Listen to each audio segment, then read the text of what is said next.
Here's the secret.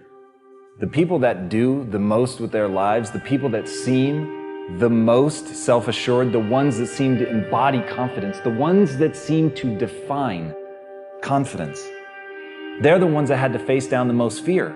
They simply didn't linger in it. Don't hate your competitors. Respect your competitors. Learn from him. I had a very important person in my life come to me and say, "Who's your hero?" And I said, "I don't know, I got to think about that. Give me a couple of weeks." I said, "I thought about it. You know who it is?" I said, "It's me in 10 years. So I turned 25 10 years later. That same person comes to me and goes, "So are you a hero?" And I was like, "Not even close." I said, "Why?" I said, "Because my hero is me at 35. So you see, every day, every week, every month, and every year of my life, my hero is always 10 years away. I'm never going to be a hero. I'm not going to attain that. I know I'm not. And that's just fine with me because that keeps me with somebody to keep on chasing." That's the thing. Success and failure are generally slow processes. Either slowly building things up or gradually tearing them down. And that's why I say you've got to pay attention. You have to watch. You have to watch every single second. Choose love, and don't ever let fear turn you against your playful heart.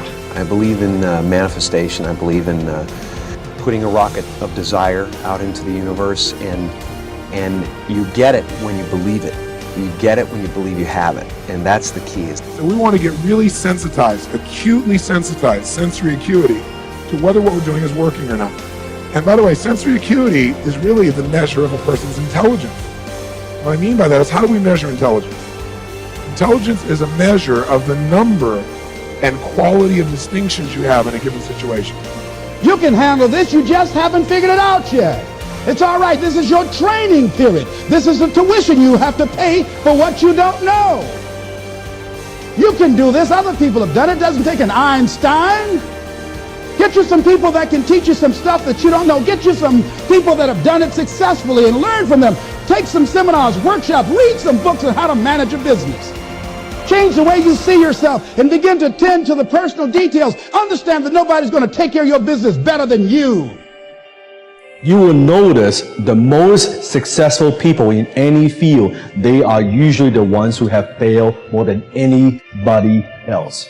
You see the difference between a successful person and everyone else? It's not a lack of strength. It's not a lack of knowledge. It's a lack of will.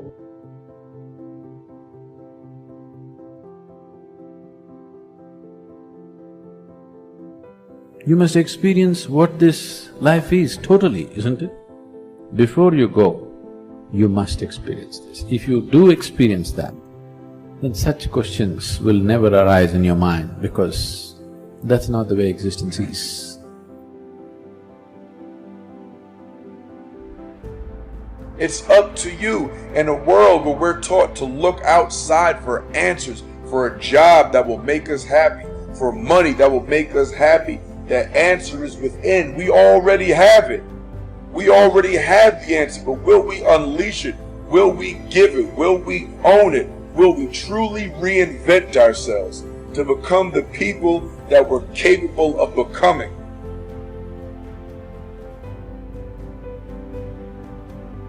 The bow too tightly strung is easily broken, says one of the proverbs. Balance is a gorgeous thing. So be monomaniacal in your execution around your high-value targets, your HVTs, your mission plan, but also build in some rewards. And that's going to send a gorgeous message to your conscious and your subconscious mind that, hey, this daily practice of execution around my deliverables is a beautiful thing. And you create this thing called momentum. And the monk who sold his Ferrari, I went back and I saw this recently. I think there's a whole chapter on momentum. And you become like this. I love skiing. You start off small, but as you go down the slope, you pick up momentum. A lot of people say, Robin, where do I start? I want to start a new business. I want to become a better artist. I want to find the love of my life. I want to be a world-class creative. I want to multiply my financial life. Where do I start? You just start. You just start. There's great power in the start. And when you start, life starts supporting you. Well, God wants us all to be courageous because He knows we'll face times in life and situations and circumstances that it takes more than just a desire, it takes courage. Many people operate on the basis of fear, on the basis of what other people think. We as believers should operate on the basis of courage. Courage to say no when we ought to say no. Courage to say yes when we should say yes. So what kind of courage do you have? Is yours sort of floating between depending on the situation? Or do you know the difference between right and wrong for your life? And you've made up your mind.